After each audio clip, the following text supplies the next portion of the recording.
नमस्कार, सह्या YouTube channel पुन्हा एकदा स्वागत। आज आपण एका नेत्याबद्दल चर्चा करणार आहोत की ज्याच्यावर इतके दिवस टीका करण्यात येत होती वेगवेगळ्या पद्धतीने, घरगुती स्वरूपात, जाती स्वरूपात असे वेगवेगळ्या पद्धतीने विरोधी पक्ष त्यांच्यावर टीका करत होते। पण त्यांनी त्याचं उत्तर अगदी संयमाने दिलं आणि आत्ताच्या इलेक्शन मध्ये त्यांनी सडेतोड उत्तर त्यांना दिलेलं आहे।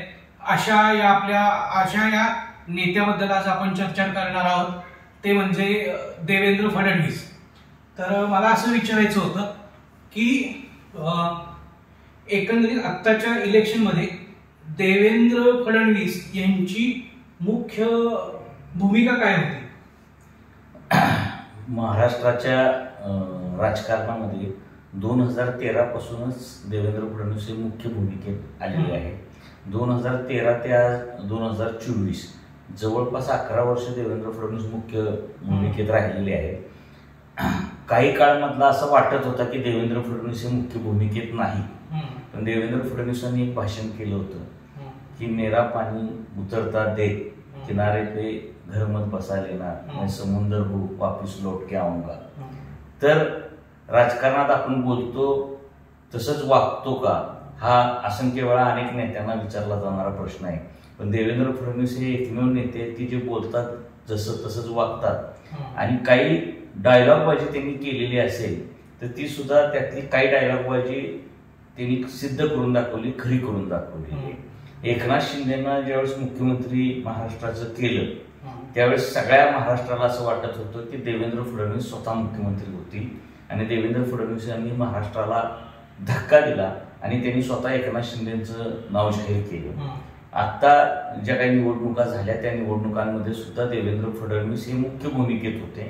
अमित शहानी महाराष्ट्रातल्या एका सभेत असं सांगितलं होतं की लोकांना देवेंद्र फडणवीस मुख्यमंत्री म्हणून हवे आहे आणि देवेंद्र फडणवीसांची भूमिका ही मुख्य होती, म्हणजे त्यांच्या नेतृत्वाखालीच भाजपने विधानसभेच्या निवडणुका लढवलेल्या होत्या।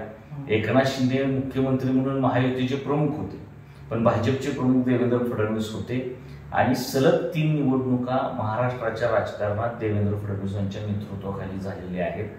देवेंद्र फडणवीसांनी 3 निवडणुकांमध्ये 100 पार करण्याचा विक्रम केलेला आहे। त्यामुळे देवेंद्र फडणवीसांची भूमिका महत्वाची मुख्य राहिली असल्यामुळेच पुन्हा एकदा भाजपनं आज त्यांची विधिमंडळ पक्षाच्या प्रमुखपदी नियुक्ती केलेली आहे आणि त्यांचा मुख्यमंत्री म्हणून उद्या शपथविधी होणार। मला अजून एक असा प्रश्न विचार वाटतो की मागच्या लोकसभेच्या इलेक्शन नंतर की देवेंद्र फडणवीसांवर एक टीका करण्यात आली होती की देवेंद्र फडणवीसांची ताकद बहुतेक आता कमी झालेली आहे किंवा त्यांनी त्याची जबाबदारी पूर्णपणे स्वीकारली होती। तर ह्याच्याबद्दल काय सांगता येईल? मुख्य म्हणजे देवेंद्र फडणवीस कधीही पराजयाची कारण सांगत नाही आणि विजयाचं श्रेय घेत नाही। देवेंद्र फडणवीस हे बूथ प्रमुख किंवा युवा मोर्चाचे एका वॉर्डाचे प्रमुख म्हणून त्यांची भाजपमध्ये कारकीर्द सुरू झालेली आहे आणि बूथ प्रमुख किंवा वॉर्ड प्रमुख ते महाराष्ट्राचा मुख्यमंत्री असा त्यांचा प्रवास आहे। लोकसभेच्या ज्या काही निवडणुका झालेल्या होत्या त्या निवडणुकांमध्ये फेक नॅरेटिव्ह वापरलं गेलेलं आहे असं देवेंद्र फडणवीस किंवा एकूणच भाजपनं देशभरामध्ये सांगितलेलं होतं। देवेंद्र फडणवीसांनी ते फेक नॅरेटिव्ह मोडून काढण्यासाठी सर्व प्रकारच्या उपाययोजना राबवल्या। पुण्यात एक भाजपचा मोठा महामेळावा झालेला होता अमित शहांच्या उपस्थितीत, त्यामध्ये देवेंद्र फडणवीसांचं भाषण अत्यंत गाजलेलं भाषण होतं। त्या भाषणामध्ये त्यांनी पहिल्यांदा मराठा आरक्षणाच्या आंदोलनावर त्यांनी जी काही भूमिका मांडली त्या भूमिकेनंतर देवेंद्र फडणवीसांचं नेतृत्व पुन्हा एका झटक्यात वर आलं। त्यांनी असं सांगितलं की मराठा समाजाला जर ओबीसीतून आरक्षण द्यायचं असेल तर शरद पवार, नाना पटोले, उद्धव ठाकरे यांनी लेखी द्यावं की ह्यांना मराठा समाजाला ओबीसीतून आरक्षण देता येईल का आणि द्यायचे का। आणि मग देवेंद्र फडणवीसांनी ती बाजी पलटवली। देवेंद्र फडणवीसांनी तिथं मांडणी केली होती की 1.5% मताचा फरक येतो, तो 1.5% मताचा फरक आपण भरून काढू विधानसभेमध्ये आणि आपण आपलं नेतृत्व सिद्ध करू। तिसरी लाडकी बहीण योजना ही सुद्धा देवेंद्र फडणवीसांनीच आणली असा दावा त्या सभेमध्येच अमित शहांनी केलेला होता। म्हणजे आता जर तुम्ही बघितलं की मराठा आरक्षणाच्या आंदोलनाची धार तीव्र जी होती ती कमी करणं 1.5% मताचा फरक भरून काढण्यासाठी लाडकी बहीण योजना आणणं, महायुती टिकवणं, ह्या सगळ्या गोष्टी देवेंद्र फडणवीसांनी केल्या. नेतृत्वाचे अधिकार जर वरिष्ठ पातळीवरनं किंवा भाजपच्या शीर्षस्थ नेतृत्वानं त्यांना दिले नसते तर देवेंद्र फडणवीस हे करू शकले नसते. देवेंद्र फडणवीस हे एकमेव महाराष्ट्रातले नेते आहेत की त्यांच्या नेतृत्वातच भाजपला यश मिळू शकतं. कारण 5 वर्षामध्ये सगळे पक्ष फुटले. काँग्रेस, राष्ट्रवादी, शिवसेना, भाजप हा एकमेव पक्ष की ह्यातनं एकही फुटून सत्ता नव्हती तरी एकही आमदार बाहेर पडला. अजून एक असं विचार असं वाटतं की मागच्या इलेक्शनच्या वेळी जेव्हा असं वाटत होतं की देवेंद्र फडणवीस मुख्यमंत्री होती पण त्याच वेळेस त्यांना उपमुख्यमंत्री करण्यात आलं, तर तेव्हा असं वाटत होतं की किंवा लोकांच्यातनं म्हणणं असं होतं की अमित शहा हे देवेंद्र फडणवीसांवरती नाराज आहेत, त्यामुळं किंवा त्यांना वरती येऊन द्यायचं नाहीये, त्यामुळे त्यांना हे उपमुख्यमंत्रीपद घ्यावं लागलं. राजकारणामध्ये कुजबुजी फार मोठ्या प्रमाणावर असतात. पडद्यामागं अनेक घडामोडी घडत असतात. सगळ्याच घडामोडी खऱ्या असतात असंही नाही आणि सगळ्याच घडामोडी खोट्या असतात असंही नाही. नरेंद्र मोदी 3री टर्म भारताचे पंतप्रधान होत आहेत.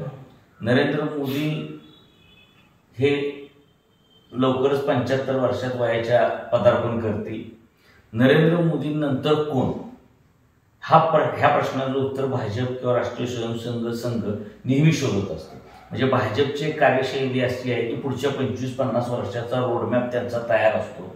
त्यामुळे एका व्यक्तीची जागा घेण्यासाठी त्यांच्याकडे 2-3 पर्याय तयार असतात.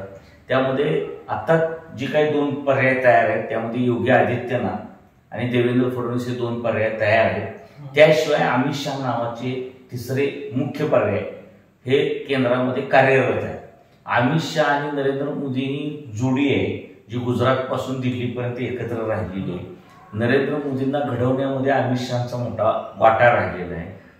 नरेंद्र मोदींच्या खांद्याला खांदा लावून अमित शहानी साथ दिलेली आहे. नरेंद्र मोदींना पंतप्रधान करण्यामध्ये अमित शहाची भूमिका महत्वाची राहिलेली आहे. त्यामुळं साहजिकच अमित शहाना पंतप्रधान पदाची जर काही स्वप्न पडत असतील तर त्यात काही राजकारणात वावगं किंवा गैर असण्याचं कारण नाही. आणि ज्यावेळेस ती स्वप्न पडतात त्यावेळेस आपल्या मार्गात कोण कोण काटे येऊ शकतात ते काटे बाजूला करण्यासाठी काही षडयंत्र राजकारणामध्ये केली जातात, रचली जातात, आखली जातात. त्याचाच एक भाग म्हणून अशी नेहमी चर्चा होती की देवेंद्र फडणवीसांना महाराष्ट्राच्या राजकारणात गुंतवून ठेवायचं, देवेंद्र फडणवीसांची प्रतिमा मलिन करायची आणि महाराष्ट्रात देवेंद्र फडणवीसांना संपवलं म्हणजे एक प्रतिस्पर्धी आपोआप संपेल. उत्तर प्रदेशमध्ये तशा प्रकारचा प्रयोग झाल्याची चर्चा आहे. आणि पंतप्रधान पदाच्या शर्यतीत उद्याच्या देवेंद्र फडणवीस येऊ नये कारण त्यांच्या हातात वय. देवेंद्र फडणवीस अजून 60ला सुद्धा पोहोचलेले नाहीत. देवेंद्र फडणवीस अवघ्या 54 वर्षांचे आहेत. त्यामुळे अजून 20-22 वर्षाचा कार्यकाळ त्यांच्या हातात आहे. आणि उद्याची पंतप्रधान म्हणून देवेंद्र फडणवीसांकडे महाराष्ट्र किंवा भारत किंवा राष्ट्रीय स्वयंसेवक संघ भाजपा बघतोय. आणि त्यामुळे त्यांच्यावर शरकाटशाचं राजकारण, त्यात देवेंद्र फडणवीसांना आडवी येणारी त्यांची जात, ते ज्या जात समूहात जन्मले आहेत त्याचा टक्का महाराष्ट्रामध्ये फार कमी आहे. आणि त्यामुळे देवेंद्र फडणवीसांच्या मार्गात बारीक बारीक अडथळे टाकले तरी देवेंद्र फडणवीस सहजपणे चक्रव्यूहात अडकतील, संपतील अशी रचना तयार झाली होती. ती केली होती का नाही आपण ठामपणे सांगू शकत नाही कारण त्याविषयी कुणी जाहीरपणे भाष्य केलेलं नाही. ही सगळी कुजबूज आहे किंवा पडद्यामागे ज्या काही चर्चा होतात त्या चर्चा आहेत. पण उद्याचे पंतप्रधान म्हणून देवेंद्र फडणवीसांचं नाव अग्रक्रमानं पुढं आहे. संघाचे ते अत्यंत लाडके आहेत आणि त्यामुळे त्यांचे पंख महाराष्ट्रातच छटायचे. त्यांना महाराष्ट्राच्या बाहेर पडूच द्यायचं नाही अशी एक प्रकारची रणनीती केलेली होती. आणि महाराष्ट्रातनं जरी बाहेर पडले तर अपयशी देवेंद्र फडणवीसांना केंद्रात त्यांचं पुनर्वसन करायचं. आणि एखादा विद्यार्थी अपयशी झाल्यानंतर त्याला जर ग्रेस मार्क देऊन पास केलं तर तो फार हुशार विद्यार्थ्यांच्या पुढे बोलत नाही. तर त्या पद्धतीने देवेंद्र फडणवीसांची नाकाबंदी करण्यासाठी काही प्रकारे त्यांचे पंख छाटण्याचा प्रयत्न झालेला आहे. फक्त तो कुणी केला, कसा केला का पक्षाच्या धोरणाचाच भाग होता हे मात्र आपण आज सांगू शकतो. पण अजून एक मला इथं प्रश्न असा हे वाटतो की देवेंद्र फडणवीसांवर नेहमी आरोप केला जातो की पक्ष फोडले. पण हेच शरद पवारांनी केलं तर त्यांना म्हणतात राजकीय नीती, मुत्सद्दीपणा. मग ही तफावत का किंवा हा फरक का केला जातो? महाराष्ट्रामध्ये जातीपातीचं राजकारण फार मोठ्या प्रमाणावर तळागाळापर्यंत पोहोचलेलं आहे. आणि जातीपातीच्या राजकारणामध्ये जातीपातीच्या वादविवादामध्ये महाराष्ट्र अडकलेला आहे. मगाशीच मी तुम्हाला सांगितले की देवेंद्र फडणवीसांच्या मार्गात त्यांची जात हा एक मुख्य अडथळा आहे आणि जातीवरून टिप्पणी केली आणि देवेंद्र फडणवीसांचं एखादं कृत्य त्यांच्या जातीशी जोडलं तर त्यांना बदनाम करणं, त्यांना वाईट ठरवणं फार मोठ्या प्रमाणावर सोपं जातं. तुम्ही लक्षात घ्या, एखाद्याच्या ताटातला घास जर कोणी पळवला तर त्यानंतर तो काही चांगलं वागेल, तो काही चांगली पूर्ण कृती करेल अशी शक्यता राहत नाही. जशाच तसं उत्तर देण्याची महाराष्ट्राची किंवा एकूण राजकारणाची परंपरा आहे आणि त्यामुळे देवेंद्र फडणवीसांच्या ताटातला घास पडून शरद पवारांनी किंवा उद्धव ठाकरेंनी मुख्यमंत्रीपद मिळवलं, शरद पवारांनी महाराष्ट्राची सत्ता काबीज केली, त्याच्यानंतर प्रत्युत्तर येणे हे स्वाभाविक होतं. त्यामुळे देवेंद्र फडणवीसांना दाखवायचं होतं की मी हलका नेता नाही, मला हलक्यात घेऊ नका, हे न सांगता देवेंद्र फडणवीसांनी आधी उद्धव ठाकरेंचा पक्ष फोडला, नंतर शरद पवारांचा पक्ष फोडला. मग मध्यंतरीच्या काळात चित्रा वाघ असं म्हणाल्या की 10 शरद पवार बरोबर 1 देवेंद्र फडणवीस आहे. तर देवेंद्र फडणवीस शरद पवार तुलना होऊ शकत नाही, पण शरद पवारांना महाराष्ट्रात एक धीरोदत्तपणे जर कोणी मात दिली असेल तर ती देवेंद्र फडणवीस यांनी दिलेली आहे. म्हणजे शरद पवारांनी अनेक वेळा काँग्रेस फोडली, काँग्रेसमधून ते बाहेर पडले, किंवा शरद पवारांना अनेक पक्षात जी काही बंडखोर होते ते आधी शरद पवारांना भेटायचे म्हणून तिथनं पक्षातून बाहेर पडायचे. उदाहरणार्थ छगन भुजबळ आहेत, नारायण राणे आहेत, अशा अनेक मातबर ज्या ज्यावेळेस काँग्रेसमधनं, शिवसेनेतनं किंवा इतर पक्षातून बाहेर पडले त्यावेळेस त्यांनी शरद पवारांची मदत घेतली. देवेंद्र फडणवीस एकमेव नेते आहेत की शरद पवारांचा सुद्धा पक्ष फोडला कोणाची मदत न घेता. त्यामुळं देवेंद्र फडणवीसांच्या बद्दल जातीवरून त्यांचं राजकारणाचं मूल्यमापन करण्याचा प्रयत्न झाल्यामुळं ही जास्त प्रमाणातली टीका देवेंद्र फडणवीसांना सहन करावी लागली. कदाचित आपल्याला माहिती आहे की उदयनराजे भोसले जे सातारचे छत्रपती शिवाजी महाराजांचे वंशज आहेत, ते नेहमी सांगतात की देवेंद्र जर भोसले असता तर तो खूप मोठा झाला असता आणि त्याच्या बाबतीत असल्या खालच्या पातळीचं राजकारण केलं गेलं नसतं. म्हणजे उदयनराजे हे एकमेव महाराष्ट्रातले नेते आहेत की ज्यांनी देवेंद्र फडणवीसांची अशा प्रकारची बाजू समाजासमोर मांडली की तो देवेंद्र हा फडणवीस असल्यामुळे त्यांना लोक टार्गेट करतात. लोकसभेच्या इलेक्शनला बीजेपीला मिळालेल्या सीट्स आणि त्याच्यानंतर देवेंद्र फडणवीसांनी आता विधानसभेला बीजेपीचं निर्माण केलेलं स्थान हे कसं शक्य झालं, म्हणजे कशा पद्धतीने त्यांनी हे कल्पना आणलं? 2-3 गोष्टी आहेत. देवेंद्र फडणवीस हे अतिशय मुरब्बी आणि मुरलेले नेते आहेत. लोकसभेच्या निवडणुकीनंतर आता तुम्ही जर सागर बंगल्यावरचं देवेंद्र फडणवीसचं एक दृश्य बघत असाल तर अनेक नेते त्यांना भेटायला जातात. ते त्यांचं सागर बंगल्याच्या घराच्या मागे एक मांडव टाकलेलं आहे आणि त्या मांडवामध्ये भेटतात. तर तो मांडव लोकसभेची निवडणूक ज्या दिवशी संपली त्या दिवशीपासून टाकलेला, तो इतके महिने तो मांडव तिथे. त्या मांडवामध्ये त्यांनी एक मोठी यंत्रणा राबवली. तुम्ही बघितलं असेल एक 13 ते 18 महामंडळ नव्यानं महाराष्ट्रात निर्माण झाली. तर अनेक छोट्या जात समूहांच्या बैठका त्या 3 ते 4 महिने देवेंद्र फडणवीसांनी रोज तिथे घेतल्या. प्रत्येक समाजाचे प्रश्न जाणून घेऊन त्यांचे प्रश्न सोडवण्याचा शब्द दिला. ओबीसी, एनटी, धनगर इतर सर्व समाजाशी त्यांनी संवाद केला आणि त्यानंतर त्यांनी लाडकी बहीण योजनेची निर्मिती केली. ह्या सगळ्या गोष्टी एकत्रित केल्या आणि जागा वाटपामध्ये सर्वाधिक जागा भाजपच्या वाट्याला कशा येतील याची व्यूहरचना देवेंद्र फडणवीसांनी केली. अजित पवारांना एक हाती आपल्या बाजूला माहितीमध्ये त्यांनी ठेवलं. एकनाथ शिंदेना महत्त्व दिलं, परंतु ते महत्त्व जास्त होणार नाही याची सुद्धा काळजी घेतली आणि एकूण महायुतीचं जे कॉम्बिनेशन होतं की ते जबरदस्त होतं आणि त्यामुळं देवेंद्र फडणवीसांना हा दिग्विजय साध्य करता. देवेंद्र फडणवीस यांची आतापर्यंतची कारकीर्द कशी होती या राजकीय क्षेत्रातली? देवेंद्र फडणवीस हे 1989 मध्ये राजकारणात सक्रिय झाले आणि पहिल्यांदा त्यांनी त्याच्यानंतर 1-2 वर्षातच नागपूर महापालिकेची निवडणूक लढवली. 5 वर्ष त्यांनी नगरसेवक म्हणून काम केलं. पुढच्या 5 वर्षात त्यांना महापौर म्हणून काम करण्याची संधी मिळाली.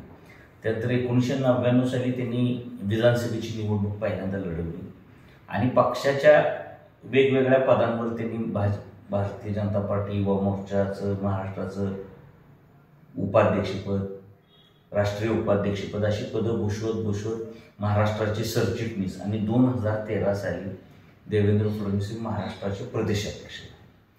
ते प्रदेशाध्यक्ष होईपर्यंत विधानसभेत देवेंद्र फडणवीसांची प्रचंड भाषणं गाजायची. अर्थसंकल्पावर भाषण करणारा उत्तम नेता विरोधी पक्षातला म्हणून देवेंद्र फडणवीसांचा नावलौकिक झालेला होता. देवेंद्र फडणवीस सोप्या शब्दात अर्थसंकल्प अशा प्रकारचं पुस्तिका सुद्धा त्यांनी काढलेली आहे देवेंद्र फडणवीसांनी. आणि 2013 साली ज्यावेळेस नरेंद्र मोदींची पंतप्रधानपदी उमेदवार म्हणून घोषणा झाली भाजपकडून, त्याच वेळेस मुंबईपासून नागपूरपर्यंत देशात नरेंद्र, महाराष्ट्रात देवेंद्र अशी घोषणा झाली. आणि देवेंद्र फडणवीस हे कामाला लागले. 2014 साली युती शिवसेना भाजपची जी तुटली ती देवेंद्र फडणवीसांनी भाजपला जादा जागा असाव्यात असा जो आग्रह धरला, त्यामुळे ती युती तुटली आणि देवेंद्र फडणवीसांच्या नेतृत्वाखाली 122 जागा महाराष्ट्रात जिंकल्या. 122 जागा जिंकल्यानंतर देवेंद्र फडणवीस हे महाराष्ट्रातले सर्वात मोठे नेते म्हणून 2014 साली उदयाला आले. कारण 1991 नंतर कुठल्याही पक्षाला महाराष्ट्रात 100च्या वर जागा मिळालेल्या नव्हत्या आणि देवेंद्र फडणवीसांनी तो चमत्कार करून दाखवला. त्यामुळे देवेंद्र फडणवीस अचानक महाराष्ट्रापासून देशाच्या राजकारणाच्या मध्यवर्ती किंवा केंद्रस्थानी आले असं आपल्याला म्हणता येईल.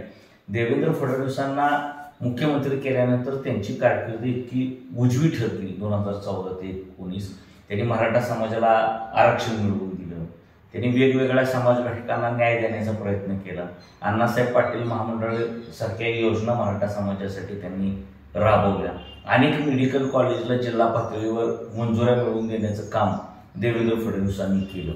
देवेंद्र फडणवीस 2019 पर्यंत फार मोठ्या सत्तेचं किंवा शक्तीचं केंद्र महाराष्ट्रातलं तयार झालेलं होतं. आणि 2014 मध्ये उद्धव ठाकरे हे थोडे बाजूला पडले होते. शरद पवारांनी त्यावेळेस खेळी केली की न मागता भाजपला त्यांनी पाठिंबा दिला. त्यामुळे उद्धव ठाकरे आणि देवेंद्र फडणवीस किंवा उद्धव ठाकरे आणि भाजप मध्ये दरी निर्माण करण्यामध्ये शरद पवार यशस्वी झालेले होते. आणि त्या दरीचा फायदा घेत उद्धव ठाकरेंना त्यांनी 2019ला फोडलं आणि महायुतीतून बाहेर काढलं. म्हणजे युती होती त्यावेळेची, त्या युतीतून बाहेर काढलं. देवेंद्र फडणवीस त्यावेळेस परिपक्वपणे वागले नाही. देवेंद्र फडणवीसांनी काही गडबड केली, सत्ता मिळवण्यासाठी कुठल्याही तडजोडी करायचा प्रयत्न केला आणि कुठल्याही प्रकारची तडजोड करण्यासाठी देवेंद्र फडणवीस जे तयार झाले तिथनं त्यांची प्रतिमा बदनाम करण्याचा प्रयत्न झाला. तत्पूर्वी तो प्रयत्न झालेला होता. पुण्यात एका कार्यक्रमामध्ये शरद पवारांनी पुणेरी पगडी घालण्यास नकार दिला आणि त्यांनी सांगितलं यापुढे पुणेरी पगडी घालायची नाही, यापुढे फुले पगडी घालायची. तर पुणेरी पगडी इतकी वर्ष शरद पवारांना चालली ना, अचानक का नाही चालली? तर देवेंद्र फडणवीसांना आपण कुठल्याही प्रकारे नामोहरम करू शकत नाही हे शरद पवारांसारख्या चाणक्य नेत्याने ओळखलेलं होतं. देवेंद्र फडणवीसांना जर राजकारणातून बाद करायचं असेल तर फक्त त्यांना हे विशिष्ट जात समूह जन्माला आलेले आहेत हे लोकांचे जर आपण अप्रत्यक्षरित्या निदर्शनास आणून दिलं तर देवेंद्र फडणवीस संपतील. आणि मग 2019ला देवेंद्र फडणवीस कुटील आहेत, देवेंद्र फडणवीस अमुक तमुक जातीचे आहेत आणि त्यामुळे देवेंद्र फडणवीस कसे वागतील किंवा ह्या जात समूहातली लोक पूर्वी कसे वागलेले आहेत असं लोकांच्या मनावर बिंबवण्याचा प्रयत्न शरद पवार यांनी त्या पुणेरी पगडी आणि फुले पगडीच्या माध्यमातून केला. 2019ला देवेंद्र फडणवीसांनी पहाटेचा शपथविधी करून चूक केली आणि नंतर देवेंद्र फडणवीसांच्या लक्षात आलं की आपली चूक झालेली आहे. देवेंद्र फडणवीसांनी स्वतःला सावरलं आणि म्हणून ते विधानसभेतलं त्यांचं भाषण गाजलं की मैं समुंदर हो फिर लौट के आऊंगा. पण महाराष्ट्रातल्या जनतेला किंवा महाराष्ट्रातल्या एकूण राजकीय निरीक्षकांना सुद्धा आता देवेंद्र फडणवीस परत येऊ शकतील अशी शक्यता वाटत नव्हती.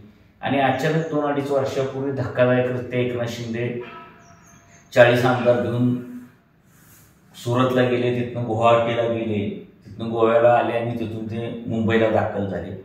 त्यावेळेस लोकांना असं वाटलं की हे काय देवेंद्र फडणवीसने जे केलं मुख्यमंत्री पदासाठी स्वतःच्या हे अतिशय चुकीचं केलं, वाईट केलं. त्यामुळे आधीच 2-4 वर्ष त्यांची प्रतिमा मलिन करण्याचा प्रयत्न सुरू होता. ती प्रतिमा आणखी मलिन करणारं कृत्य म्हणूनच देवेंद्र फडणवीसांकडे बघितलं गेलं. ही प्रतिमा आणखी मलिन चाललेली त्यांची आणि देवेंद्र फडणवीस बघा आम्ही आधीच सांगत होतो तुम्हाला ह्या जातीतली माणसं कशी वागतात आणि त्या पद्धतीनेच देवेंद्र फडणवीसांची पावलं पडत होती की ते ह्या जातीतले तर ते असे वागतात.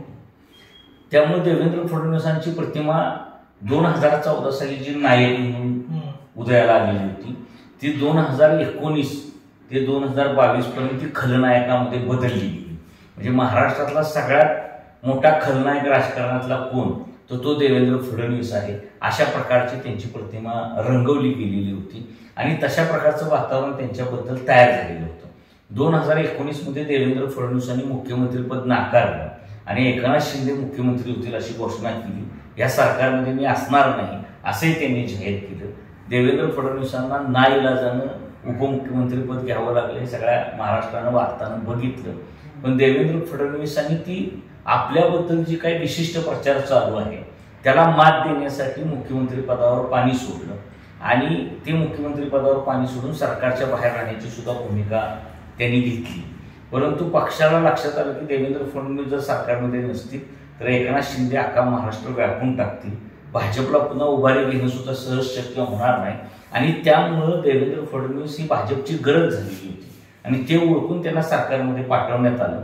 त्याचे दोन अर्थ काढण्यात आले की अमित शहाना देवेंद्रचे पंकज हटायचे हा एक अर्थ होता आणि दुसरा अर्थ असा होता की भाजप बळकट करायचं असेल, भाजपला सत्तेच्या स्थानी आणायचं असेल तर तुम्हाला देवेंद्र फडणवीस सरकारमध्ये आहे. त्यानंतर देवेंद्र फडणवीसांनी अजित पवारांना आणलं, कोण म्हणतं अमित शहाने आणलं, कोण म्हणतं देवेंद्र फडणवीसांनी आणलं. त्यावेळेस मी वातावरण आणखी कलुषित झालं की 3 पक्ष फोडले, 2 पक्ष फोडले, शरद पवारांसारख्या नेत्याला ह्या वयात वेदना दिल्या, त्यांचं घर फोडलं, उद्धव ठाकरे आजारी असताना त्यांचा पक्ष पळवला असे आरोप झाले. अशा आरोपामुळे आणखी देवेंद्र फडणवीसांची प्रतिमा डागाळली गेली, मलिन झाली किंवा देवेंद्र फडणवीसांविषयी वातावरण खराब झालं. पण आज ज्यावेळेस आपण बघतो 2024च्या निवडणुका झाल्या अजित पवारांनी विधान केलं की देवेंद्र फडणवीस घेतील तो निर्णय आम्हाला मान्य आणि सर्वात जास्त जागा जिंकणारा पक्षाचा मुख्यमंत्री. म्हणजे ती जी खेळी होती त्यावेळेची म्हणजे दूरदृष्टीने किती खेळी करावी हे देवेंद्र फडणवीसांच्या रूपानं आपण बघितलं की अजित पवारांना त्यांनी आणलं ते एकनाथ शिंदे एक प्रकारे डोईजड होत चाललेले होते. एकनाथ शिंदेना रोखलं पाहिजे म्हणून अजित पवारांना आणलं. म्हणजे आपण जे बुद्धिबळात बघतो चेकमेट तर ते एकनाथ शिंदेना चेकमेट देण्यासाठी अजित पवारांची एंट्री महायुतीमध्ये झालेली आहे आणि 2 वर्षानंतर एकनाथ शिंदेना त्यांनी चेकमेट केलेलं आहे. अशी परिस्थिती आता निर्माण झाली. फडणवीसांना नेहमी चाणक्य असं म्हटलं जातं, महाराष्ट्राचे चाणक्य. खरंच चाणक्य आहेत का? 100% देवेंद्र फडणवीस हे चाणक्य आहेत. तुम्ही लक्षात घ्या 2014ला त्यांनी जर जागा वाटपावरून नमतं घेतलं असतं उद्धव ठाकरेंशी तर भाजप कधीच 100 पार झाला नसता, भाजपला कधीच महाराष्ट्राचं नेतृत्व करता आलं नसतं. आणि देवेंद्र फडणवीसांनी 2019ला अजित पवारांना आपल्याशी मैत्री करायला भाग पाडलं. देवेंद्र फडणवीसांनी एकनाथ शिंदेशी मैत्री केली आणि देवेंद्र फडणवीसांनी उद्धव ठाकरेंना शह दिला, शरद पवारांना शह दिला. तुम्ही 50 वर्षाचा महाराष्ट्राचा राजकीय पट जर बघितला तर शरद पवारांना देवेंद्र फडणवीस सोडून कुणीही शह दिलेला नाही. देवेंद्र फडणवीस सोडला तर एकही नेता शरद पवारांना शह देण्यासाठी पुढे सुद्धा आलेला नाही. म्हणजे मी शरद पवारांना शह देतो असं म्हणण्याची हिंमत कुठल्याही महाराष्ट्रातल्या नेत्याने केली नाही, ती देवेंद्र फडणवीसांनी केली. आणि नुसतं ते बोलून थांबले नाही तर त्यांनी 2 पक्ष फोडले. शरद पवार जे म्हणायचे की 6 आमदार माझे सोडून गेले, मी पुन्हा 50 आमदार निवडून आणले, जे मला सोडून गेले त्या सगळ्यांना मी पाडले. लोकसभेला त्यांनी काही अंशी तसं चित्र निर्माण केलं पण विधानसभेला शरद पवार नावाचा फॉर्म्युला हा निष्प्रभ करण्याचं काम देवेंद्र फडणवीसांनी केलेलं आहे. त्यामुळं 3 वेळा 100च्या वर जागा निवडून आणणं, शरद पवारांची पार्टी संपवणं, शरद पवारांना 10 आमदारांवर आणून ठेवणं, उद्धव ठाकरेंशिवाय भाजप महाराष्ट्रात काही करू शकत नाही अशी परिस्थिती एकेकाळी होती आणि भाजपशिवाय महाराष्ट्रात आता कुणी काही करू शकत नाही अशी परिस्थिती देवेंद्र फडणवीसांनी निर्माण केली. एवढी उदाहरणं आता पुष्कळ आहेत की देवेंद्र फडणवीस चाणक्य आहेत का नाही हे सिद्ध करणार. अजून एक प्रश्नाचा विचार असा वाटतो की विरोधी पक्ष नेहमी महिला सक्षमीकरण, महिला समानता किंवा आधुनिक महिलांना समान वागणूक ह्याच्यावर नेहमी बोलत असतो आणि तोच विरोधी पक्ष नेहमी देवेंद्र फडणवीस यांच्या पत्नींवर टीका करतो. मग हे असं का? आजच मी सकाळी सुधीर गाडगीळ यांची मुलाखत ऐकली. 75 त्यांची पूर्ण झाल्यामुळं मित्र म्हणे नावाच्या चॅनलवर त्यांची महिन्यापूर्वी दिवाळीच्या दरम्यान मुलाखत घेतलेली होती. सुधीर गाडगीळांना एक प्रश्न मुलाखतकाराने विचारला की देवेंद्र फडणवीसांबद्दल तुमचं काय मत आहे? तर सुधीर गाडगीळांनी सांगितले की देवेंद्र फडणवीस सहजासहजी हाताला सापडत नाही. म्हणजे ते प्रश्न जरी विचारला त्यांच्या पत्नीविषयी सुद्धा आपण, तर तो प्रश्न कसा टाळायचा आणि दुसऱ्या प्रश्नावर बोलायचा ह्या देवेंद्र फडणवीस माहेर आहे. देवेंद्र फडणवीसांनी आपलं राजकारणातल्या आपल्या भूमिकांना आपलं घर वेगळं ठेवलेलं. त्यांनी त्यांच्या पत्नीला स्वातंत्र्य दिलेले. ती पुन्हा मुद्दा तो येतो देवेंद्र फडणवीसांची जात, की देवेंद्र फडणवीसांची जात आणि देवेंद्र फडणवीस ज्या पक्षात काम करतायत त्या पक्षाला एक विशिष्ट विचारसरणीचा पक्ष आहे, विशिष्ट कोशातला पक्ष आहे असं हिनवलं जातं. आणि म्हणून त्या पक्षाशी देवेंद्र फडणवीसांशी त्यांची पत्नी जोडायची आणि ह्यांचं वागणं बघा, ह्यांचं कसं आहे, ह्यांच्या पत्नीला किती स्वातंत्र्य आहे. तर बोली आणि वागणं ह्याच्यामध्ये विरोधी पक्षामध्ये फरक आहे. शेवट कोणाच्या पत्नीनं काय भूमिका राजकारणात घ्यावी किंवा राजकारणाच्या बाहेरच्या क्षेत्रामध्ये काय करावं हा त्याचा प्रश्न. शेवट देवेंद्र फडणवीसांच्या पत्नीला ज्यामध्ये गाण्यात किंवा अन्य गोष्टींमध्ये रस वाटत असेल, आनंद वाटत असेल, तर ते अबाधित तिचं स्वातंत्र्य आहे, व्यक्ती स्वातंत्र्याचा तो भाग आहे. त्याच्यावर विरोधी पक्षाने टीका करायला नाही पाहिजे. पण विरोधी पक्षांना देवेंद्र फडणवीस जसे संतांचे धनाजी मोगलांना दिसायचे, कुठेही दिसायचे त्यांना झोपेल, तसं देवेंद्र फडणवीस हे संतांचे धनाजी सारखे विरोधी पक्षांना भासतात की देवेंद्र फडणवीस जोपर्यंत सक्रिय तोपर्यंत आपण भाजपचं काही करू शकत नाही. ह्या भीतीपोटी जी शक्यता आहे देवेंद्र फडणवीसांना बदनाम करायची, त्यांना कमीपणा दाखवायची, त्या सगळ्या शक्यतांवर प्रहार करण्याची भूमिका विरोधी पक्ष घेतो. ही भूमिका चुकीचीच आहे. देवेंद्र फडणवीसांची पत्नी असो, अजित पवारांची असो, किंवा उद्या आदित्य ठाकरेंचं लग्न झालं त्यांची पत्नी असो, कुठल्याच्याही पत्नीवर कुठल्याही विरोधकांनी बोलणं गैर आहे. कारण इथं त्या राजकारणात नाही आणि राजकारणात जरी असल्या तरी त्यांना व्यक्ती स्वातंत्र्य आहे. कोणाच्याही व्यक्ती स्वातंत्र्यावर गदा आणण्याचं काम किंवा गदा टाकण्याचं काम कुठल्याही विरोधी पक्षाने करता का?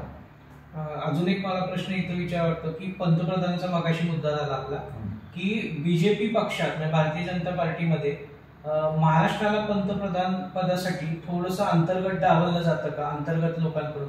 कारण की मागच्या वेळेस नितीन गडकरींचं नाव येत होतं, पण त्यामध्ये नितीन गडकरींना काही प्रमाणात बाजूला ठेवण्यात आलं राजकारणातून आणि आता देवेंद्र फडणवीसांचं यायला लागलेलं आहे.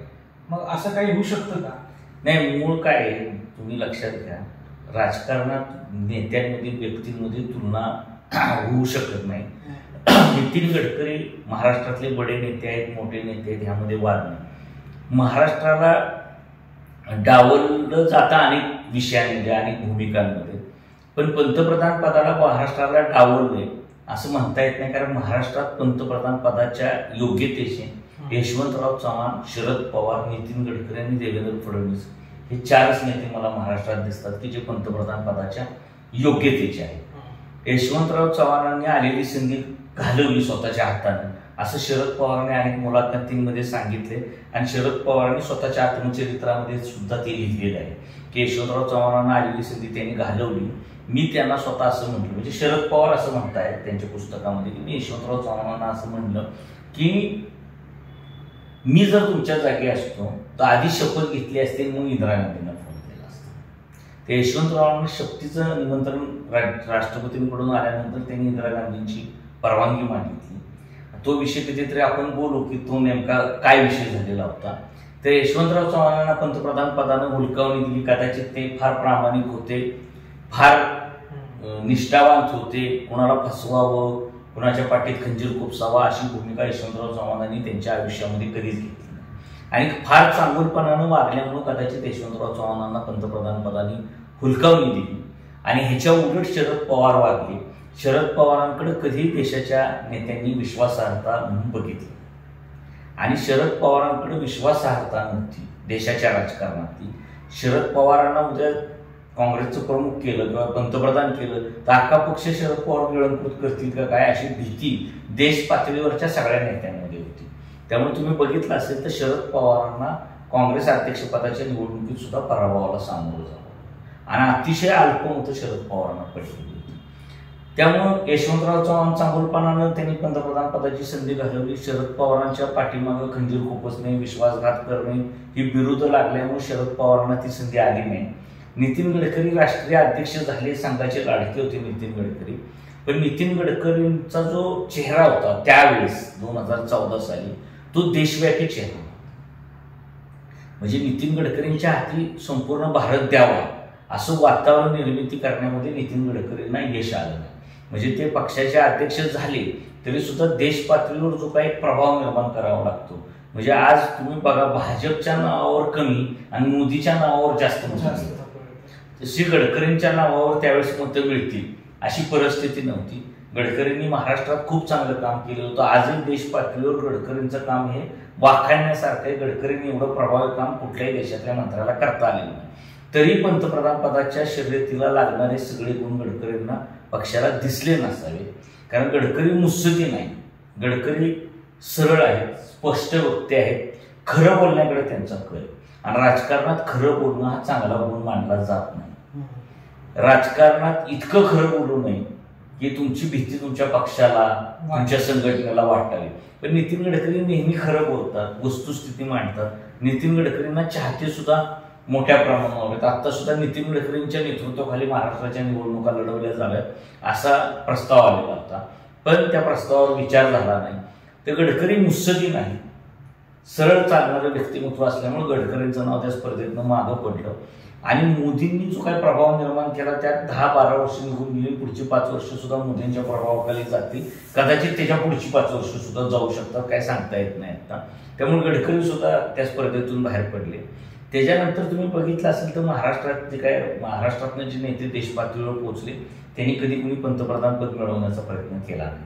आणि मागच्या 75 वर्षामध्ये काँग्रेस घराण्याकडेच फार मोठ्या प्रमाणावर सत्तेची चावी राहिली. म्हणजे जवळपास 40 ते 45 वर्ष काँग्रेस म्हणजे गांधी घराण्याचे पंतप्रधान राहिले. म्हणजे पंडित नेहरू, इंदिरा गांधी, राजीव गांधी हे जर ह्यांची कारकीर्द जर आपण मोजली तर जवळपास 31 वर्ष गांधी घराण्याचे पंतप्रधान राहिले. 10 वर्ष मनमोहन सिंगांना मिळाली, 40 वर्ष मोदींची, 10 वर्ष 50 वर्ष, अटल बिहारींची 6 वर्ष, 56 वर्ष, PV नरसिंहरावांची 5 वर्ष. अशी जर आपण मोजली सगळी तर काँग्रेसकडे दीर्घकाळ राहिलेले, काँग्रेसमध्ये नेते नव्हते. त्यामुळं शरद पवार मुळातच पक्ष फोडून मुख्यमंत्री झाले. शरद पवारांना देवेंद्र फडणवीसांसारख्या एका पक्षात काम करतायत लहानपणापासून त्या पक्षानं मुख्यमंत्री केलं असं शरद पवारांचं घडलेलं नाही. देवेंद्र फडणवीसांनी महाराष्ट्राच्या मुख्यमंत्रीपदी तिसऱ्यांदा आता उद्या ती शपथ घेतली. पण 3 वेळा त्यांच्याच पक्षानं त्यांना मुख्यमंत्री पदासाठी निवडलेले. देवेंद्र फडणवीसांनी पक्ष फोडलेला नाही स्वतःचा आणि बाहेर जाऊन काही वेगळं राजकारण केलेलं नाही. देवेंद्र फडणवीसांनी मला सत्ता नको, मला सत्तेतनं मोकळं करा, मला कुठलंही पद नको, मी सगळ्या पराभवाची जबाबदारी घेतो, अशा भूमिका देवेंद्र फडणवीसांनी त्यांच्या राजकीय जीवनामध्ये घेतलेल्या आहेत.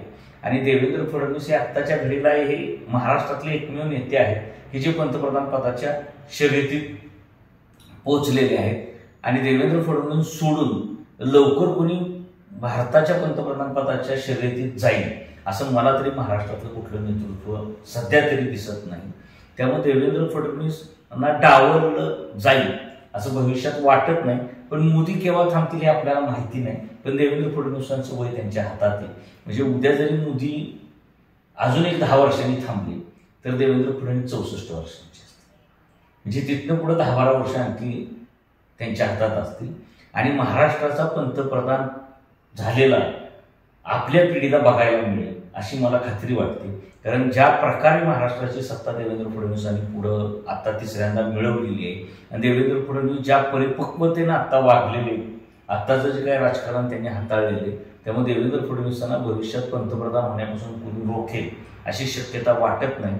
आणि ही टर्म पुरी करून किंवा ही टर्म पुरी व्हायच्या आतच देवेंद्र फडणवीस दिल्लीच्या राजकारणात सक्रिय झालेले असतील आणि मोठी भूमिका दिल्लीच्या राजकारणात ते भविष्यात बजावतील याविषयी आता महाराष्ट्रातल्या जनतेने किंवा महाराष्ट्रातल्या कार्यकर्त्यांनी शंका बाळगण्याचं काही कारण.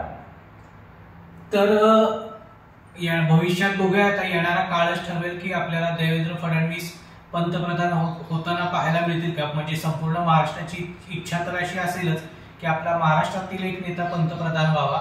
आता देवेंद्र फडणवीस मुख्यमंत्री झाले तर भविष्यात आपल्याला पंतप्रधान होऊन पाहायला मिळतील अशी आपण अपेक्षा करूया। आणि आजची चर्चा आम्हाला तुम्हाला कशी वाटली हे आम्हाला नक्की कळवा कमेंट बॉक्समध्ये। आणि आमच्या चॅनलला लाईक करा, सबस्क्राईब करा आणि बेल आयकॉन दाबा। थँक्यू।